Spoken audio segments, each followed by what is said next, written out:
This is a true crime podcast. It contains adult themes and content and may not be suitable for all listeners. Listener discretion is advised.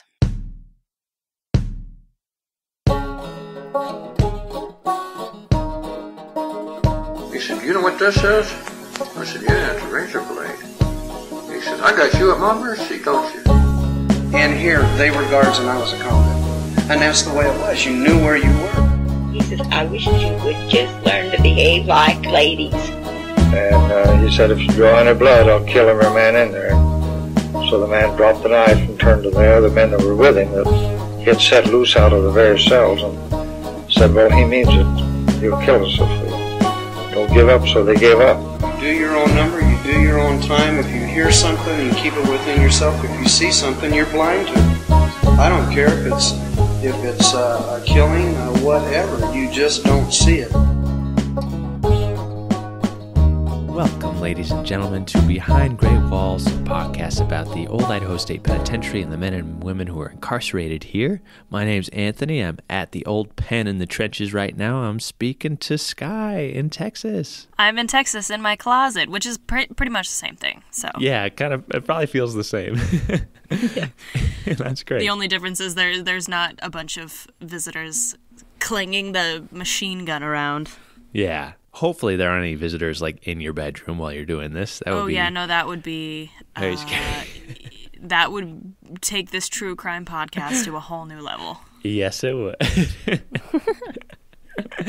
Awesome. All right. I think it is your turn to go first. So who have you got for us, Anthony? I have a listener request. This is a fella named Ray Watson, number 3018. We have a listener who has said they enjoy the show, and they're like, "Hey, my wife's great-grandfather served time there, and we think he's got an interesting story, and if you think so too, here's all this information." So the family is my biggest resource. Buck Makinson, his wife, the granddaughter of Ray Watson, they actually sent me Ray's entire file, which had been scanned for them and sent to them. And they also contacted the Museum of Bonners Ferry up in North Idaho.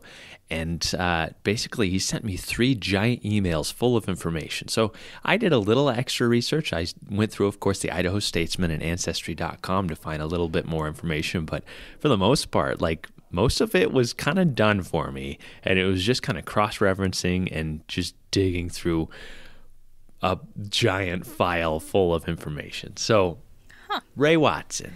Well, that is very cool. I just want to say, so thank you to the family for reaching out. Huge shout out. I can't wait. Yeah, I can't wait to hear this story. Yeah, it was so fun to research, and it was, you'll see. It's a fantastic story. I think so anyway. So thank you for making me aware of it, because it's one of my new favorite stories. So this guy, Ray Watson, he's born in Milton, North Dakota on December 10th, 1896. That is my birthday, which is pretty cool. He had an older brother named David, younger sister named Mary, and then in his obituary, he had younger brothers named Henry and George, and another sister who he just said the first initial C. So I couldn't figure this out. I couldn't find them on any of the other documents, but I did confirm David and Mary. His parents had another child who had died at an early age. And his parents, their names were William and Isabel, were born in Canada and married in around 1886. And at some point before their first living son, David, was born, they crossed the border from Canada into the United States into North Dakota. In 1910, the federal census in North Dakota showed the family living in Castleton, North Dakota, where Ray's father, William, was working as a laborer and doing just odd jobs. That's what they listed in the census. And his older brother David, who was 21, was actually working as a fireman for the railroad. This boy, at this point, he's about 14 years old. Sometime around the age of 17, he leaves home. And the only thing I could find is his next stop in Bonners Ferry. So let's talk about Bonners Ferry. Have you ever been through or been up there before? I have not. Oh, it is one of the most northern cities. It's the county seat of our most northern county, Boundary County, named for its location on the boundary of Idaho, Montana, and Washington, and Canada. And it's our only county with an international border. Of course, the land had been inhabited by native people for thousands of years, the Kootenai people, and they lived in that area and in Montana and British Columbia, and they were hunter-gatherers who subsisted mostly on fishing on salmon. And during the winters, they actually built these permanent homes that were cone-shaped out of wooden poles and rush mats. Finally, fur trappers kind of entered the area around 1810, and a trading post was established along the Kootenai River, a few miles northwest from present Bonners Ferry. But it's, of course, gold that brings settlers to the area in 1863. And this man named Edwin Bonner from Walla Walla, Washington, he realizes that there's a need to cross this river regularly. The Kootenai River it's a beautiful river. You should check out photos and video on YouTube of it. But in 1864, he decides that he's going to, instead of chasing gold, he's going to make his money by building a ferry. And so that's what he does. He basically establishes the crossing of this river. And after about 10 years, he leases the ferry to a man named Richard Fry. The area kept Edwin Bonner's name. In the 1880s, a steamer was actually set up. It was called the Midge, and that took over the work of the ferries. And the Midge was in use for about 25 years, and then in the 1890s it started to lose business as railways were set up, and you didn't really need a ferry. You could take the railroad to cross the river and go about your business. The village of Bonners Ferry was formally established in 1893 along the south bank of the Kootenai River, and the area was seen as a perfect timber farming area, and it was great for farming. And so they actually called the area the Nile of the North, which I think is super cool. And the county, Boundary County, was created by the Idaho legislature in 1915. So it was kind of a slow area to develop formally. But it was flooded several times. There was a major flood in 1948 in which, the whole town was swept with water, and you had to actually take a rowboat to go through downtown businesses to, collect people and things. And the U.S. Army Corps of Engineers came in and helped, fix seal holes in the dikes and the dams in the area, and they actually built Libby Dam after that big flood, which prevented future floods. My favorite thing that I found from the Bonners Ferry website is that it's Idaho's most friendly town, which I think is, Idaho is so friendly just in general. So what a cool thing for them to say that they are. I love that. Yeah, I wanna go visit and just see how friendly that is. Not to say that I don't think they're not, but I want to know what level of friendly are we talking compared to the rest of the state, and also, was there a poll? How did they decide Right, that? Yeah, it might just be a self-titled, but I really like North Idaho. That seems nice. Yeah. When I spent time in Wallace, it was that was the coolest place, and everyone was so nice, and I got to join in on a traditional fraternal orders bar hop, and had a great time with them. They were just so welcoming. I'm just this little Boise kid, walking from bar to bar with these older gentlemen from this certain fraternal order, and they were so kind. And I was like, whoa, I love North Idaho. I've never made it up that far though. I really want to go to Bonners Ferry now. Anthony, do you know how big Bonners Ferry is? Yeah, the 2010 estimate was about 2,543. And the 2016 estimate was 2,563, somewhere around there. So, 2,500 people, not huge. And there's not a lot of give and take, not like what we've been seeing in the southern part of the state where things are booming. Right, yeah. And I think it's probably due to its proximity to big cities, Spokane is nearby. And anyway, back to Ray Watson. Ray met this man named Earl McFain around 1919 while working in the woods near Ruby, Washington. And they were working at this place called the Diamond March Company during the winter. And they kind of split up after their jobs ran out. And around July 4th, 1921, they met up again in Spokane and went to the Palouse country to find work harvesting. But it's the middle of summer, and it was just way too hot. So they're like, you know what, let's go to Canada. It's going to be cooler there. Let's get a job up there. So they board a train to go up to Canada, and they jump off at this place that they called the Jungles near Bonners Ferry, a short distance from the Great Northern Depot. And they had with them a little bit of this thing called moonshine, and that they had purchased in Spokane. And of course, this is during Prohibition, so it's illegal booze that they're drinking. They go into Bonners Ferry and they buy a couple knapsacks of food.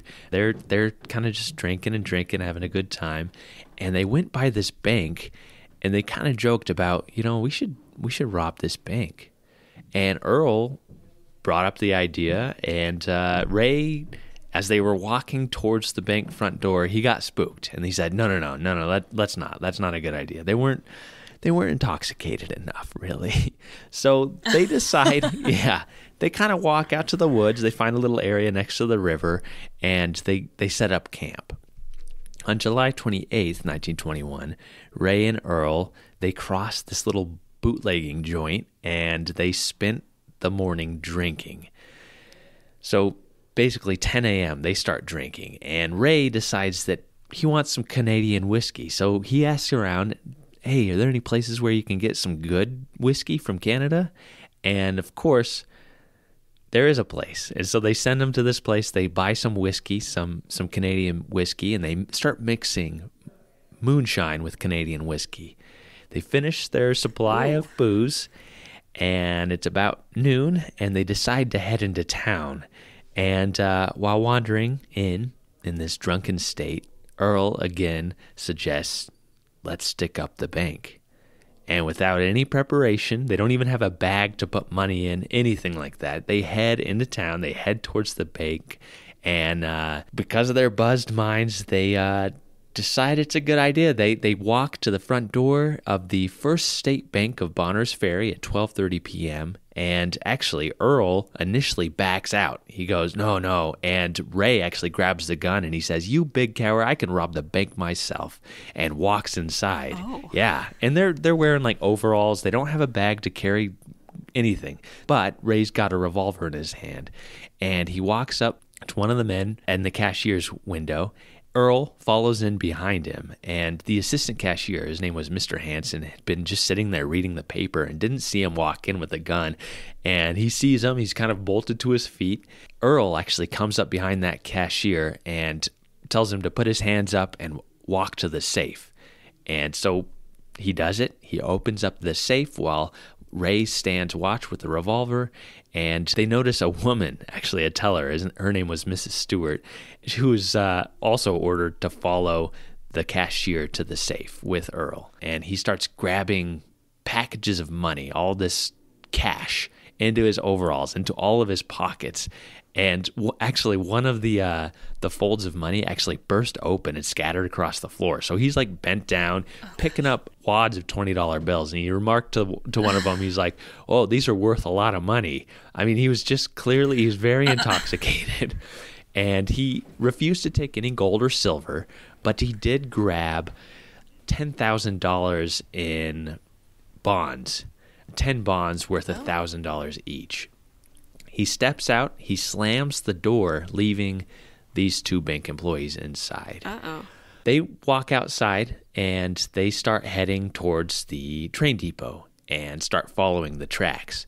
They didn't realize that inside the vault that there had been a phone installed, and immediately the cashier picks up the phone, calls for the county auditor, Mr. Brody, to come and unlock the safe and let them out, and he calls the sheriff, who runs over. He's just minutes behind.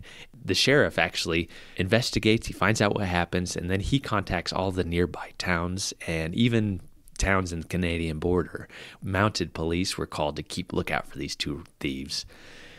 This is the first real large robbery in Bonners Ferry, and the sheriff was desperate to catch these guys, so he actually swore in 4 citizens to be deputies for the day while they searched for these two. And the townspeople, they figured that these two thieves must have had a car waiting for them, or maybe there was a train that left right after 12:30. So they thought maybe they boarded the train. They started questioning people. The owner of the shop next door actually said he saw the men and heard that they were heading to the depot. This woman and this little boy both said that they saw these two men that matched these description board a train. Meanwhile, Ray and Earl are actually just walking down Main Street towards the tracks, and they follow it west just a couple miles, and they come to this little flat area. And Ray actually said that this is when the liquor started to really hit them, and they were like, whoa, we need to stop and rest. And while they were doing this, they were dropping bundles of money. Oh my gosh. Because it's just like kind of haphazardly in their overall pockets. So oh my gosh. The four newly sworn deputies and the sheriff, they split up. They go into every different direction, and following the train tracks, one of the deputies actually finds a bundle of $200 in pills laying on the track. And so he's like, this has to be them. So he runs back to the town. He calls and gathers up 25 citizens to go with him to follow that track. At 5 p.m., so this all happened at 12:30. 5 p.m., less than 4 hours after the robbery, a member of the posse actually spots Earl fast asleep in this thick clump of brush. And he walks up to him, and he tells them to put their hands up. And Earl wakes up. He pulls his revolver out, and he actually shoots twice at this guy. And one of the bullets actually grazes the back of the man's hand. And the man, of course, had a shotgun, and he fires, and it's buckshot, and it just spreads and actually hits Earl in the left foot, leaving, as the paper describes, his left foot liberally punctured with buckshot. Oof. Ray pops up. He hears all this happening. He darts off in the opposite direction from Earl. But right then, the posse actually surrounds Ray and holds him at gunpoint, and he holds still. But Earl keeps running, and he's got his revolver raised at this other man.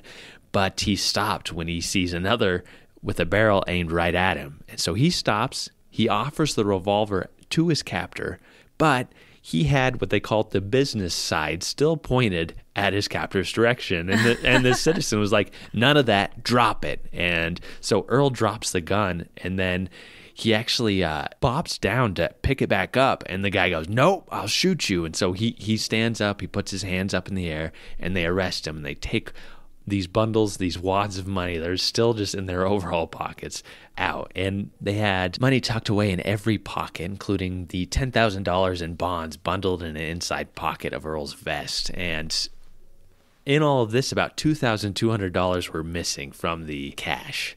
Both men said that it was their first offense, and they were so drunk they couldn't remember how much money they stole, how much was dropped while they were fleeing down the tracks. Right. And they insisted that they didn't hide it anywhere, it wasn't cashed anywhere, that probably the citizens actually picked it up themselves and had pocketed this money.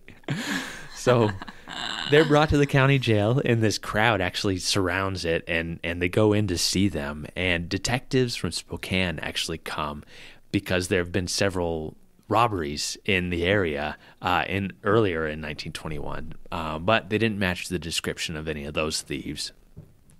Ray says his alias was Bob Wilson. He admitted that he had come from Canada, and Earl said he was from Tennessee and stated that he was a World War I veteran and had served as an infantryman in France for about 6 months. And Ray, he didn't serve in World War I because he was in Canada at the time, and he was exempted from military duty because he worked in the agriculture industry and at a farm. Yeah, which I thought was kind of interesting. I didn't realize that was something you could do.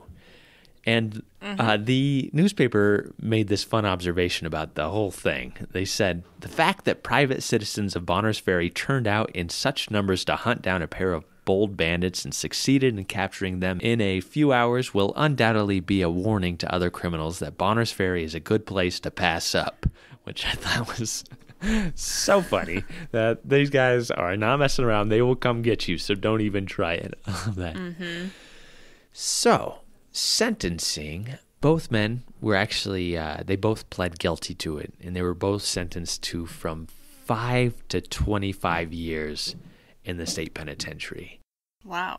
I like that the researchers at the Bonners Ferry Historical Society actually had this sense of irony. Next to their sentencing in the newspaper, in the Bonners Ferry Herald, they also had an advertisement for that bank that they robbed. And it says, the advertisement said, "Make this your bank. Our accommodations, conveniences, and cordial personal service will make you feel at home with us. Join our army of savers.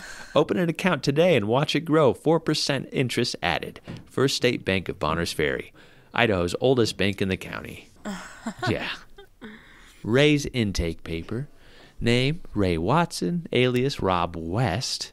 Crime, robbery, age 25, height 5 feet 6.5 inches tall, weight 142 pounds, build regular, hair dark brown, eyes blue-gray, complexion medium, mustache none, born in North Dakota December 10th, 1896, occupation farmer, parents were still both living. He left his home at the age of 17, and he was raised in the Presbyterian Church, but was not a practicing Christian anymore. He attended school for 8 years and could read and write. He was intemperate and said no tobacco and no drugs. He was received from Boundary County on August 9th, 1921, and his closest relatives were Robert Soper in Spokane and William Watson in Saskatoon, Canada. Condition of teeth were good, and he said that his parents were born in Canada and entered the U.S. through Kings Gate, which is the area that connects Bonners Ferry to York, British Columbia in Canada, and it opened in 1906 with the creation of the Spokane International Railroad and the Canadian Pacific Railway track, which was erected that year. Wait, so they came in through Idaho and then settled in North Dakota? That's what he said, but I'm kind of curious if this means that maybe he had traveled back and forth and this was just his point of entry. Yeah. North Dakota's not overly close to Idaho. Right. Surely there's entry points. Yeah, we've got closer Montana to North between Dakota. us. Yeah. Yeah. So I'm thinking he's just referencing his last entrance from Canada, maybe. Yeah, I'm not sure. And I would imagine, too, that it's, like, sort of confusing as if, you know, you're sitting down and you've got someone like, you know, where did your parents immigrate from? Canada. And then just, like, port of entry. And he probably was like, well, I come through the Kingsport one. Right. And they're just like, great. Yeah. Okay. It's probably something along those lines. Yeah. His Bertillon displayed a dim scar on his chin and a birthmark on his back right shoulder, but no tattoos or other marks that were super distinguishing. Now, this is where things get interesting. About 3 months into his sentence, Ray actually converts back into Christianity, and he actually becomes convinced that he had been called to be a minister of the gospel. So this is the new trajectory of his life. Okay. Yeah, so during the summer of 1923, most of his file is full of letters from family and from former coworkers and others. And in 1923, all these letters arrived at the desk of the Board of Pardons calling for Ray's release. A letter from James Corwin, a lawyer from Canada, arrived to the Secretary of State calling for his commutation. And it says, "For many years, when I was practicing in Western Canada, I acted for Ray Watson, who was a farmer in Saskatoon, Saskatchewan, and in the winter time earned a living in the city. In his dealings with me, he was always upright, and I formed a high opinion of his character and his ability in the lines in which he was engaged. Through a friend of mine in the West, I learned that Watson had been drinking, and as a result, got into some serious trouble in Idaho and had been sent to the penitentiary. I am now informed that the time has come when there is a possibility that the board might consider allowing this man out on parole. If such favorable action can be taken by the board at this time, I believe that the boy would give up the habit, which apparently he formed after I knew him, and that he might become a good citizen. His youth is no doubt responsible for the foolish escapade into which he went with his companion. No doubt the time he has spent in prison will have brought sense back into his head.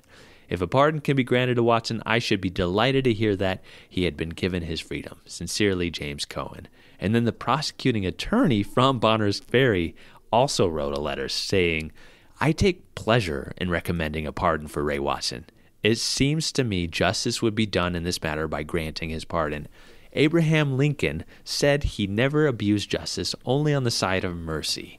We are all human, and if we would exemplify that justice, we would be doing that which God intended we should do towards one another. We can see the other fellow's faults, but we cannot see our own. So let us help the other fellow if he shows a disposition to help himself. May God guide you in this matter."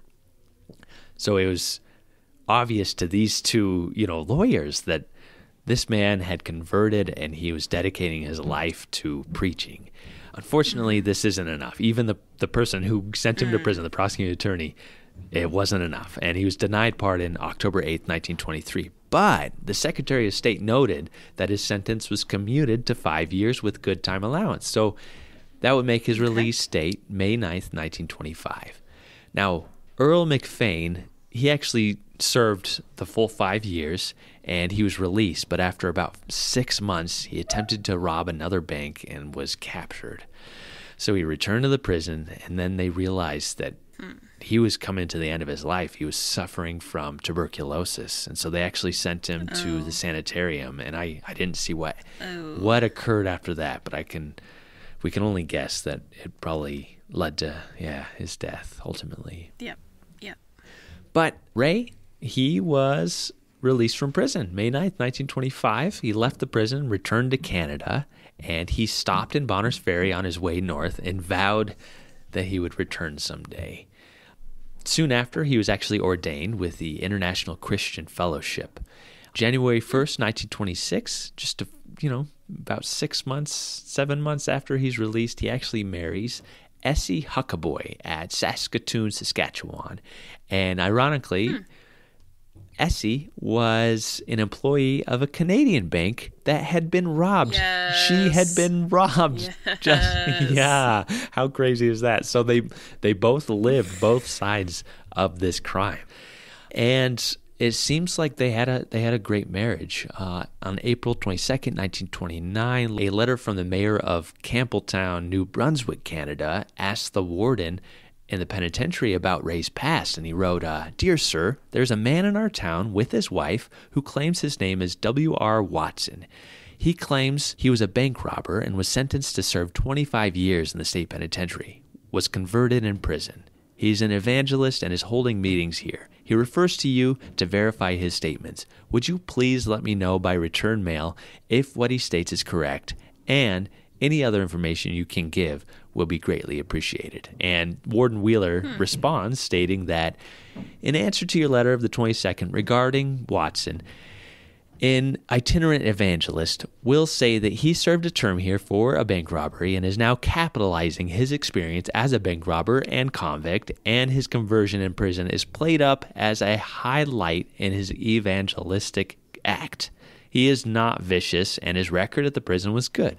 He is following the trend of modern thought and trying in a small way to emulate the example of those high moral censors like Reverend William Sunday, Mrs. McPherson, and Reverend John Rabs Stratton. They all dearly love their publicity, no matter how acquired." Most cordially yours, J.W. Wheeler, Warden. Wow. Yeah. Dang. So the prison administration definitely saw it as an act, but Ray was successful at this. And actually in 1931, he returns to Bonners Ferry. On February 12th, 1931, the Bonners Ferry Herald posts this story with a picture of Ray and his wife with a headline, "Robbed Bank, Now Preacher, Ray Watson Looted First State Bank Here in 1921.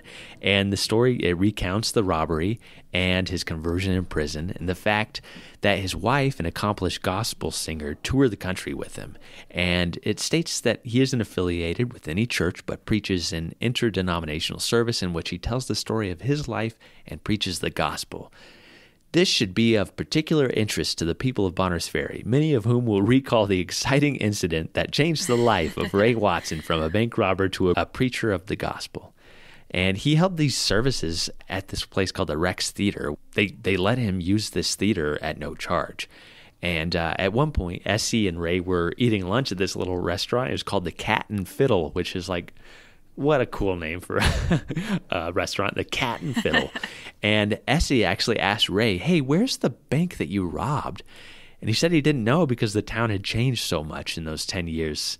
And he was surprised later when he found out that the Cat and Fiddle is located in the former First State Bank building. And he was sitting at about the exact identical spot where he stood during the robbery holding the revolver. And so, during these evangelistic services, he said that the robbery was actually the greatest day of his life because he became converted to the gospel of Christ and had been preaching that gospel to thousands since he was pardoned after serving 3.5 years. There's a great advertisement, and I'll put this in the Facebook group, but it shows 2 photos of Ray, one with him holding the revolver and one with him holding the Bible and with his hand up in the air. And it says, from bank robber to evangelist. Here, Evangelist Ray Watson, the man who robbed the First State Bank here in 1921, tell the story of his life and preach the gospel, beginning Sunday, February 22nd at 3 and 8:45 p.m. in the Rex Theater. Every weeknight at 8:45, except Saturday, for 2 weeks. Meetings interdenominational, all seats free, churches invited to cooperate. And they actually got a pianist from one of these churches to help accompany both Ray and Essie during their musical performances. And he even went to the Boundary County Jail there where he had been locked up and actually preached to the men that were incarcerated there, which I thought was kind of interesting. Now, his final service was, after the 2 weeks there, was at the Independent Order of Oddfellows Hall to this huge audience. The newspaper, the Herald, actually praised Effie's interpretation of hymns and said that the fact that Ray Watson has come back to Bonners Ferry, the town where he robbed the bank and held a successful revival campaign, proves that it is possible for a man who has been down to make good, which I thought was such a good message. They actually headed to Sandpoint, being cast off with good wishes from the people of Bonners Ferry, and they collected an offering of $31.41. It's the only time I saw how much money that they collected during these services. Any idea, any guesses as to how much money $31.41 would be today? Oh, 31, though. The Depression has happened. I'm going to say probably like $600? Yeah, that's a really good guess. It was about $531, $520 to $530. So wow. That's quite a bit of money he walked out. That's not bad. Yeah. So he spent basically his life traveling from town to town doing these services, and in 1933 it looked like he had located in Lodi, California, and he sent this photo of himself with his wife performing at this Bethel church, and said, look, what I've done with my life, I've established myself. Also, can you send me another copy of my mugshot and my prison record? So they sent copies of all those things back to him. He and Essie ended up having 3 children together, Joyce, Lolita Jewel, and Ray Jr. In the mid to late 1930s, he actually spent a lot of time in the Treasure Valley putting on performances. During the winter of 1936, the family performed at Nampa Nazarene Church, and that service was actually broadcast over the radio on KFXD. During the summer of 1937, he was giving free presentations on capital punishment and several other performances of this prophetic drama called The Missing Christians by Manford Evans at the Grace and Truth Tabernacle on State Street in downtown Boise, which was also broadcast on 2 radio stations on KIDO and KFXD. And this prophetic drama, I had to look it up because, that sounds interesting. And it's an evangelical story. And it's about this devoted Christian widow who is leaving this tent revival with her children. And they're discussing the service and how much they love God and all of this. And the oldest daughter, who didn't go to the revival, walks into the door from what they call a night of pleasure. Nice. And she basically ridicules the family for going to this revival, and she goes into her room after they've been upset, and they're like, we wish you would have gone and all this stuff. And she's like, yeah, whatever. She lays down and she falls asleep and she starts to dream, and an angel appears to her, and she witnesses the rapture in which her whole family and all believers disappear from the earth.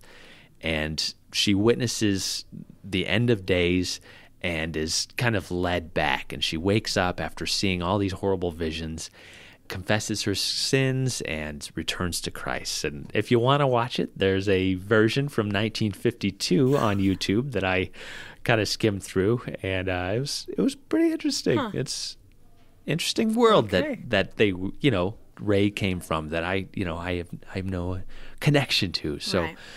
Sometimes, you never know which way that's going to go. It's either going to go straight to death /hell, or it's gonna lead to straight to just realizing that you've been wrong this whole time.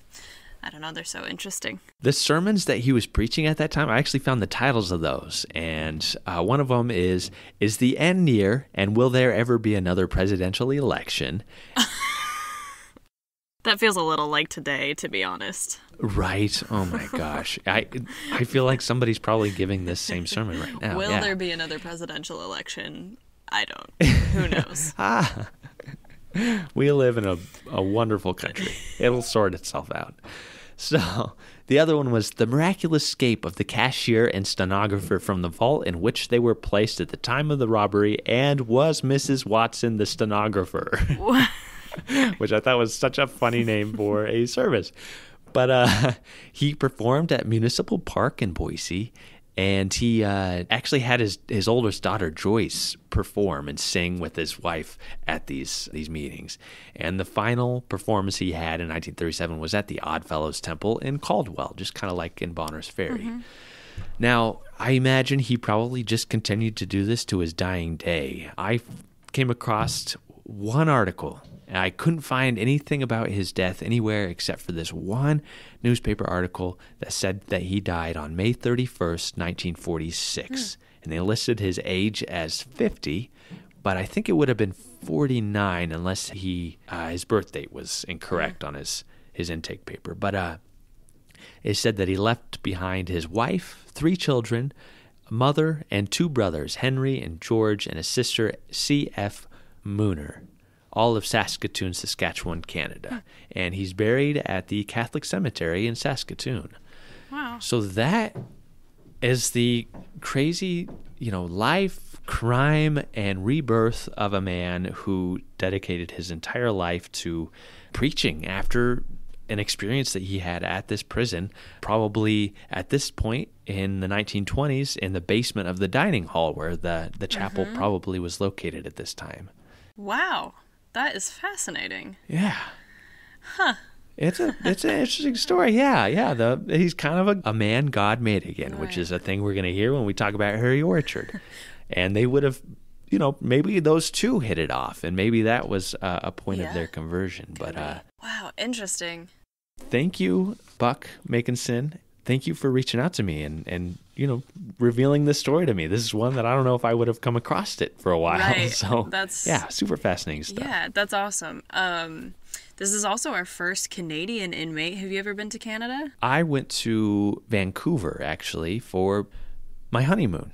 We called it our pre-moon because we had right after the wedding, we went up to Vancouver and we hung out there and went to the comedy club and walked across this awesome bridge, which I can't think of the name, but it was such a beautiful town. It was so amazing, and everybody was very kind. It felt like we were in Boise, but a really big version of it. There were mountains and trees and hiking trails everywhere. It was so nice. So that was after your wedding, you said? Yeah, our mini moon, not our pre-moon, our okay. mini moon in Vancouver, Gotcha. And then our real honeymoon in Hawaii.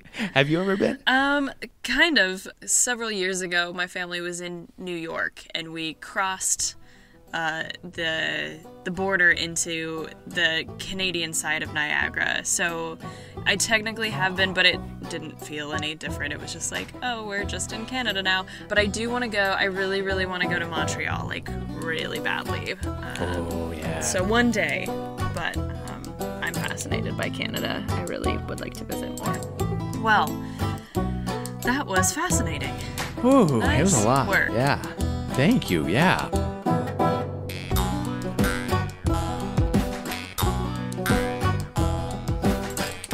If you like the podcast, please consider making a donation. You can do that by going to store.history.idaho.gov/donation.aspx. Be sure to click the Behind Gray Walls podcast tab on the left side of the page. Any donation amount is appreciated and will go toward improving the quality of this podcast, enabling us to bring you the stories that we love and that we hope you love too. Please like and follow our Facebook page, Old Idaho Penitentiary. From there, you can connect with us directly by joining the Behind Gray Walls podcast group, where you can find the mugshots of the inmates featured in today's episode, supplementary images of the penitentiary, and discussions between group members. We'd love to see you there.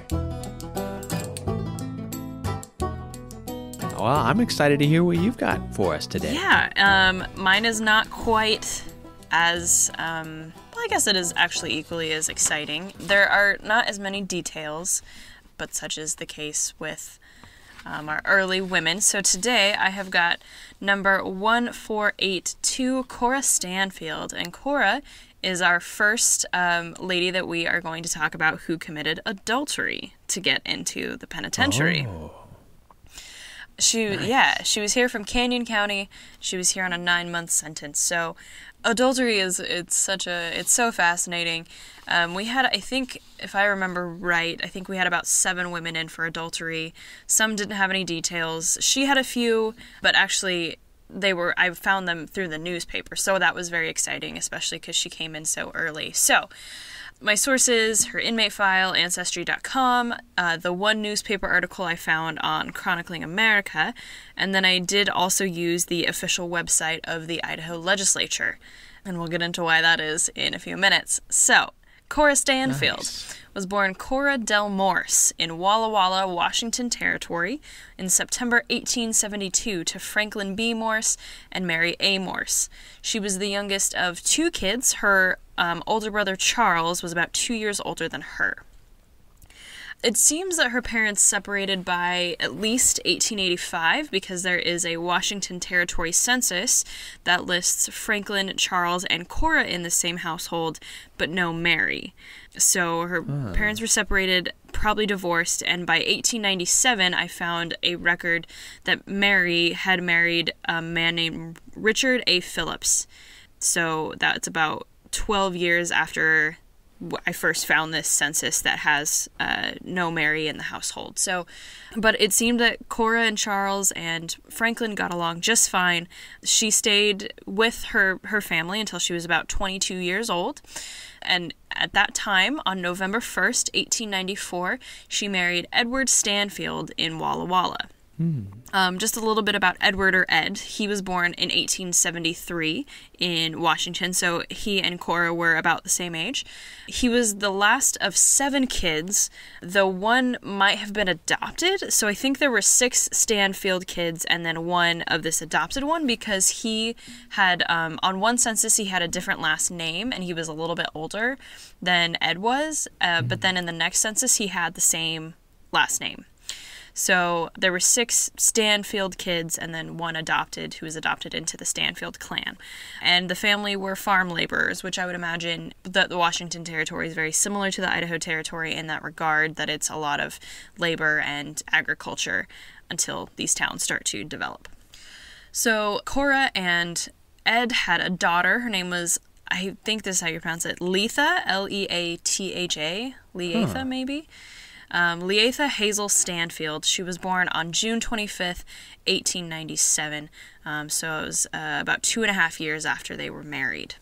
Now, the marriage was pretty rocky, and according to the one newspaper article that I found, this was the Caldwell Tribune from October 24th, 1908, Ed and Cora divorced once, and then they actually remarried again between 1900 and 1909, because they are actually married in both of those censuses, or actually they're married in one but not in another, and I'll get into that in just a second.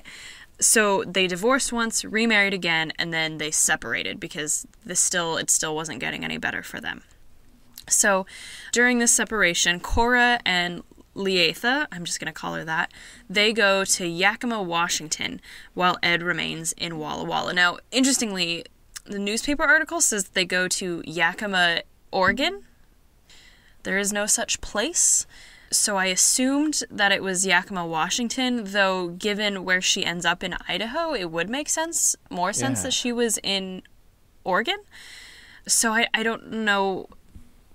So they're either in Yakima, Washington, which is in the southern part of Washington, or they were in Oregon, closer to the Idaho Territory, Idaho State at that time.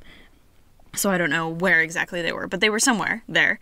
And it's here in either Yakima, Washington or Oregon that Cora meets a man named A.G. Roberts.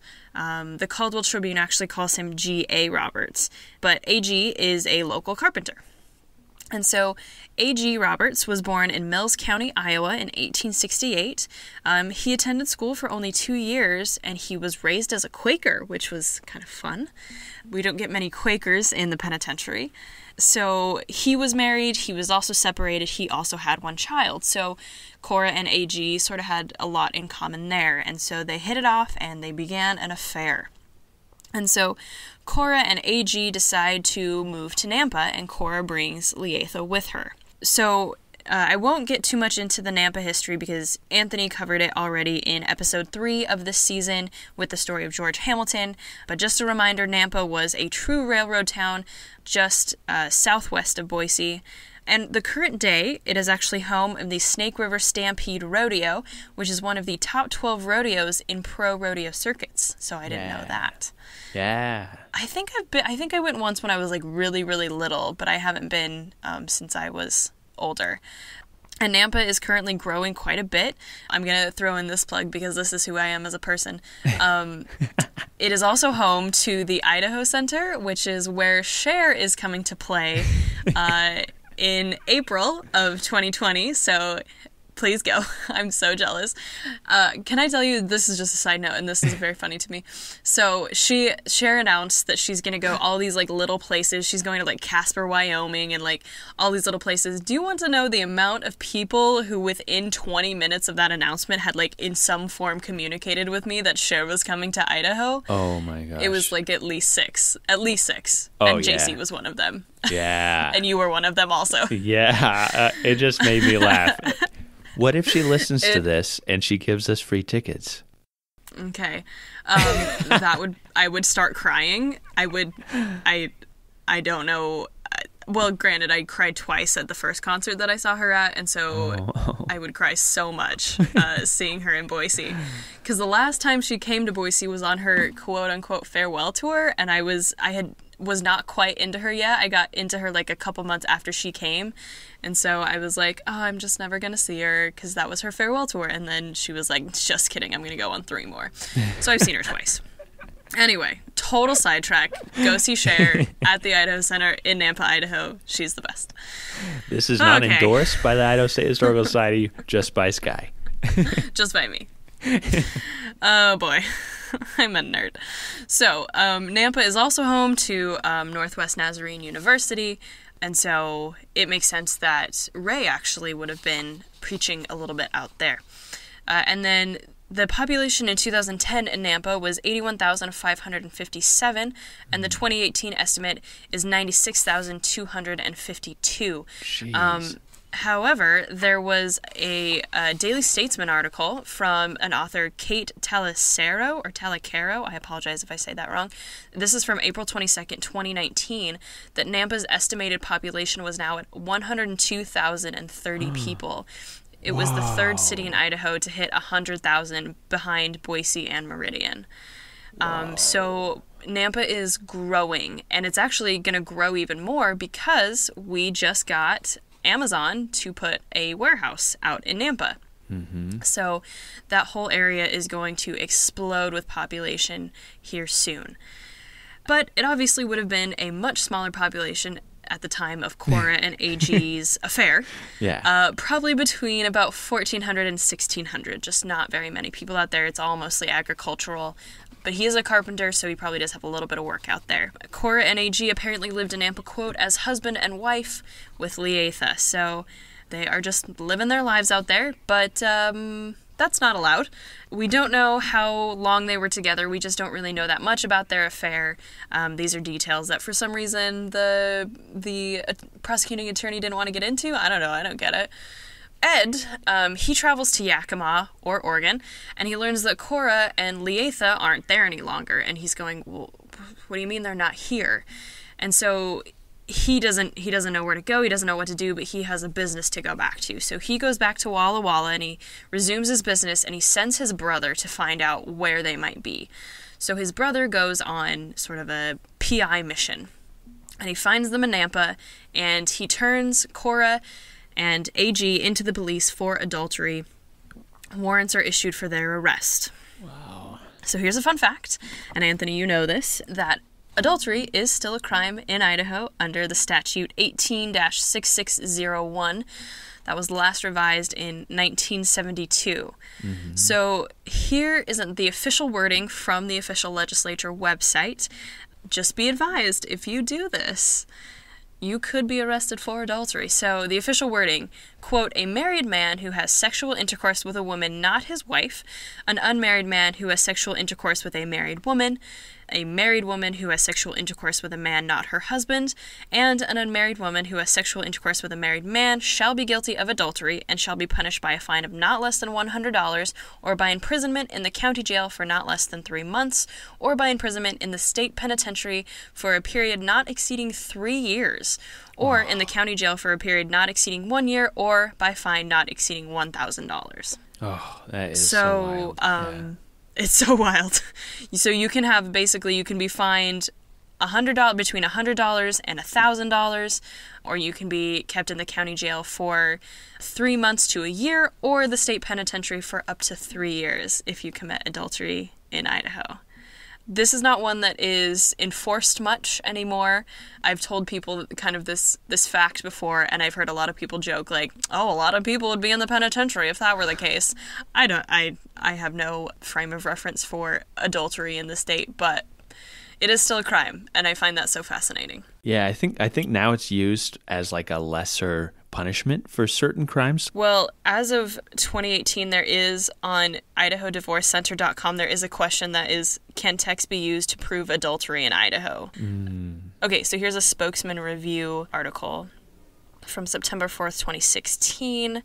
Adultery has been considered a felony since 1972. The crime is rarely prosecuted, but it remains on the books as a relic of America's long history of regulating sexual activity. Adultery is illegal in 21 other states, but Idaho is one of the few to classify it as a felony. There is no statewide data on how often adultery charges are filed, and in 2002, 20-year-old German man was sentenced to a year's probation for a felony adultery charge for having a relationship with a 17-year-old married teenager. Well, that is all sorts of messed up, but prosecutors offered the adultery charge as a plea deal, meaning the man didn't have to register as a sex offender because all other sex-related charges were dropped. Idaho's adultery law has not been amended since it was passed more than 4 decades ago, and there has been no major effort to repeal it. So that's kind of fun. I mean, not really if you're charged with it, but that is from September 4th, 2016 by Kimberly Crucy from the Spokesman Review. So add that to my sources there. So anyway, that is a little bit of a rabbit hole of adultery in the state of Idaho. So this is why we have people in the prison for adultery. So Cora and AG are arrested. They both pled guilty, and Cora entered the Idaho State Penitentiary on October 27th, 1908.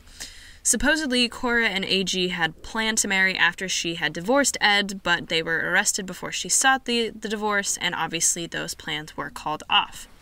So here is her intake form. Cora Stanfield, in from Canyon County, on the crime of adultery, entered for 9 months. She was 36 years old, born in Walla Walla, Washington. Her legitimate occupation was a housekeeper. She was 5 feet 10 inches tall, had a dark complexion, weighed about 145 pounds, had dark brown hair, and the color of her eyes was not noted.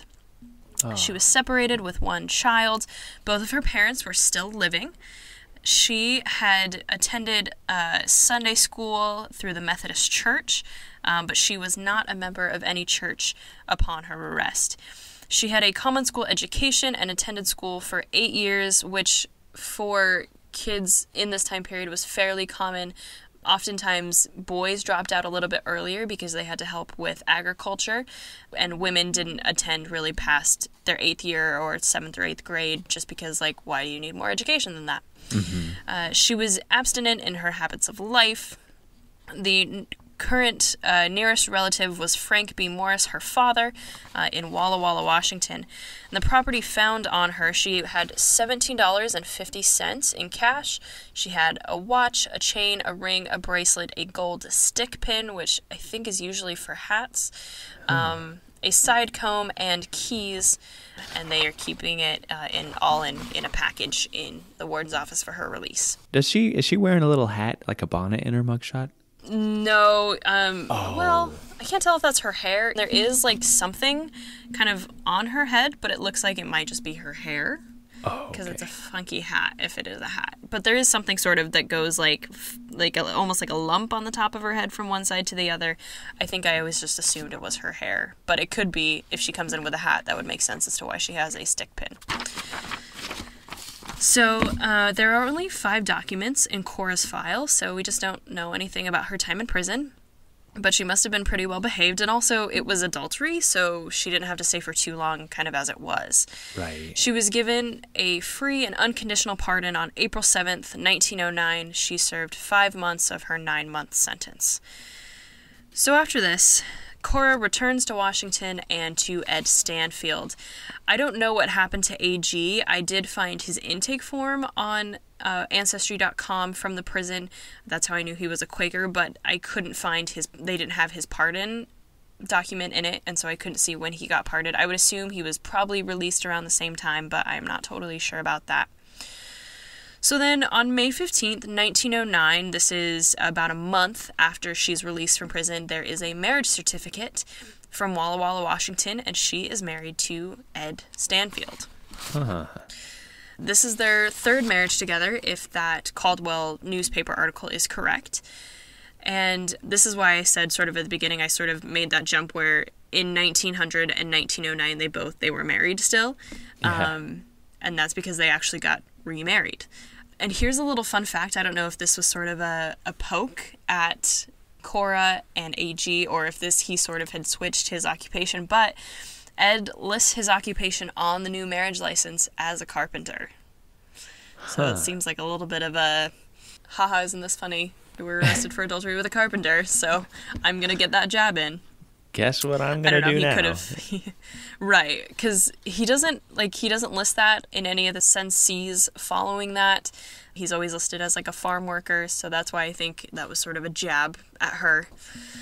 So, in 1910, in the 1910 census, the couple is living in Winona, Washington, which is north of Walla Walla and east of Yakima, south of Spokane. It's about 50 miles from the Idaho border. They were farming with 4 farmhands, living with the small family, obviously including Leatha. The family's still there in 1920, but Leatha had moved out and married a man named Dennis Brooks in 1914.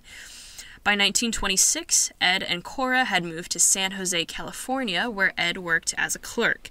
Leatha and her husband Dennis and their 2 kids had also moved to San Jose, so I don't know if it was one of those situations where Leatha and Dennis moved and said, hey, Mom and Dad, why don't you come out to San Jose? The weather's really nice out here. You don't have to work as a farmer anymore. You guys are kind of getting older, so why don't you just come move with us? That seems like that might be the logical explanation, but I don't know if that is the case.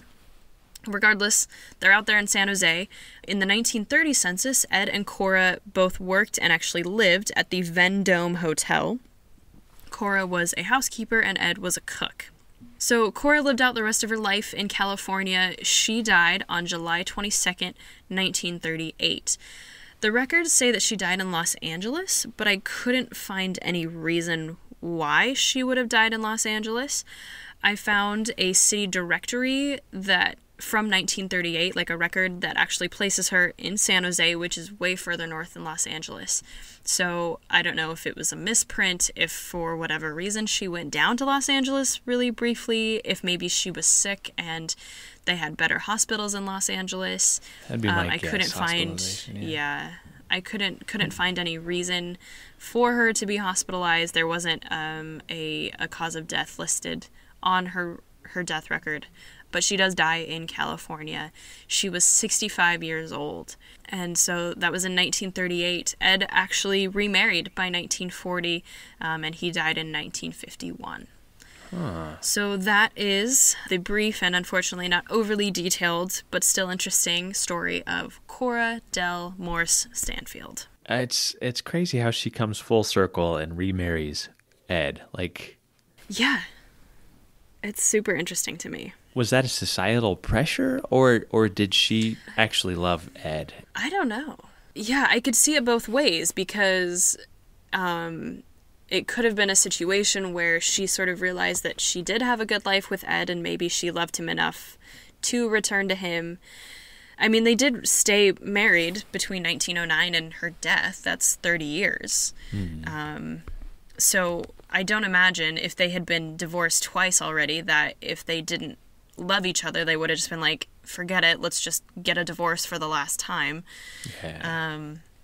I mean, Ed did remarry very quickly after she died. I don't know if there maybe was a little bit of, I don't want to say animosity, but maybe, the love connection wasn't super strong by the end, or if it was just sort of one of those things where it was serendipitous enough that he did fall in love with this other woman. I think she was a little bit younger than he was, his new wife, but it wasn't like crazy young. Yeah. And I couldn't find that it would have been societal pressure. I mean, it is in a time period that divorce is still pretty stigmatized, but they had been divorced. Again, they had been divorced at least once before. So, and I guess the other question I had was, she says when she comes into the penitentiary that she's only separated, not divorced from him. So I don't know if maybe there was a divorce, like she had started papers and it was in the process of going through when she was arrested for adultery, and so then they had to remarry, or I mean, that has to be the case if she was only considered herself separated and then they had to remarry a month after she got out. So, yeah. And it, I don't know, because I find it interesting that she just straight up like ditched AG. Like she was just like, yeah, no thanks, I'm going to go back to Ed, when they had planned to get married. So, and I don't know if getting put in the penitentiary sort of dampens the relationship a bit. I think we tend to see that with a lot of couples who come in together. But yeah, I wish I knew why she went back to Ed. Maybe it was true love and I'm just too cynical. Could be. Yeah, it might have been a fiery relationship. Well, interesting, Skye. Thank you for bringing one of our adulterers to the show today. We there are a couple more. How many did you say? 6 total? I think 6 or 7, if I remember right. But yeah, so there was sort of a spate of people who were arrested for adultery kind of in the early 20th century. We don't have too many adultery arrests after, I'd say, probably 1930.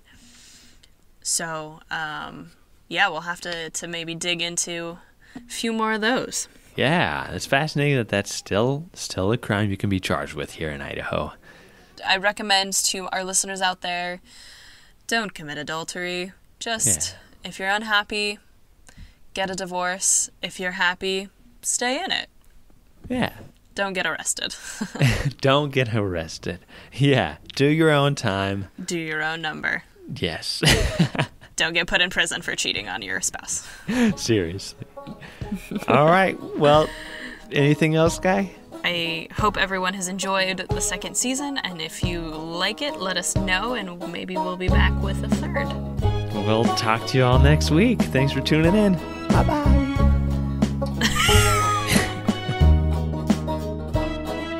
If you enjoyed Behind Gray Walls, please rate, review, and subscribe so others can find our podcast. If you're interested in more Old Idaho Penitentiary information and to see mugshots of the inmates featured in this episode, follow the Old Idaho Penitentiary on Instagram and Facebook. If you want to learn more about the Idaho State Historical Society and its other sites, follow ID State Historical Society on Instagram or visit history.idaho.gov. If you have a question or comment for the hosts, please email us at behindgraywalls@gmail.com.